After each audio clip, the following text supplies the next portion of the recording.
ओम शांति। दादी जानकी जी के अमृत वचन है। क्लास का टाइटल है बाबा को दिल में बिठाना है तो उसे बहुत स्वच्छ रखो, मन में कोई भी व्यर्थ व साधारण बातें न हो। 10 जुलाई 2008 का क्लास है। बाबा मुरली शुरू करते ही पहला शब्द कौन सा बोलते हैं? ओम शांति। हमारा आदि मंत्र भी ओम शांति है। ये ओम शांति का महामंत्र सभी समस्याओं का समाधान है, लेकिन हम उस अर्थ स्वरूप में स्थित नहीं होते हैं, इसलिए हमारी अशांति अभी तक जाती नहीं है। जैसे बल्ब का स्विच का ऑन करते हैं तो अंधकार चला जाता है, ऐसे ही अगर हम ओम शांति शब्द के अर्थ में उस स्वरूप में स्थित हो जाएं, तो जो भी समस्या है वह सहज समाप्त हो जाएगी, क्योंकि आज की मूल समस्या है देहभान। देहभान ही भिन्न भिन्न रूपों में समस्या को उत्पन्न करता है। कभी भी कोई समस्या आवे तो आप नोट करें कि समस्या का कारण किस प्रकार का देह अभिमान है।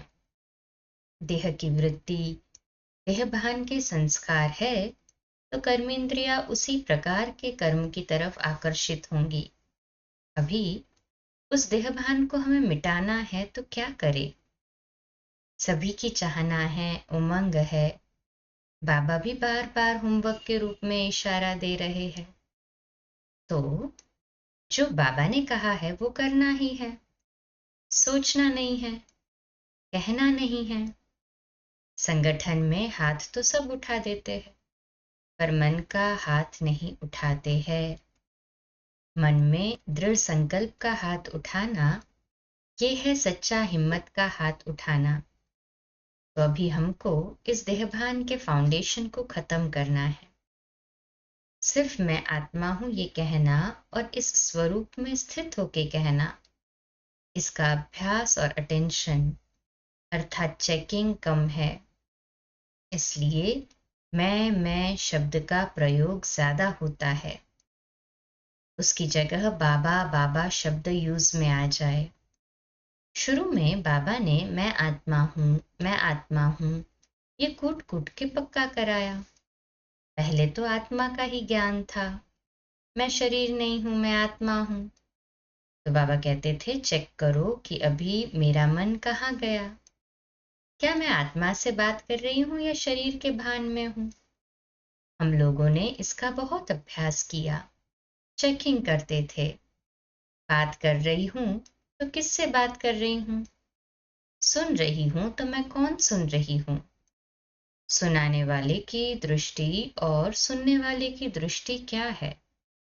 मतलब आत्मा का ज्ञान बाबा ने बहुत पक्का कराया।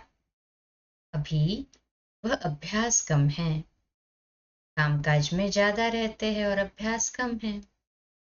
कामकाज करते भी हम आत्मा का पाठ पक्का कर सकते हैं, क्योंकि बाबा ने हमको कहा है कि तुम कर्मयोगी हो, कर्म करता नहीं हो।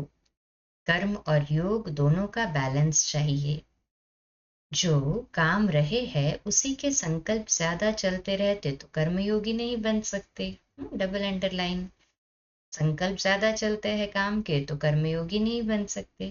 बाबा नेचुरली याद हो तब कहेंगे कि हमारी जीवन कर्मयोगी जीवन बन रही है। कर्म करता नहीं हो, कर्म और योग दोनों का बैलेंस चाहिए। जो काम रहे है उसी के संकल्प ज्यादा चलते रहते तो कर्मयोगी नहीं बन सकते। कर्म करते भी उसके भान से परे हो तब योगी बनेंगे। जैसे बाबा करण करावनहार है, वैसे ये शरीर करणहार है और आत्मा करावनहार है। तो करावनहार माना मालिक, परमात्मा शिव बाप। हम कर्मयोगी है तो कर्म करते हुए भी बार बार ये अभ्यास करे और चेक करते रहे, मैं आत्मा, मालिक, करावनहार बन कर्म करा रही हूँ। अच्छा, इसी को ही कल कंटिन्यू करते हैं। ओम शांति।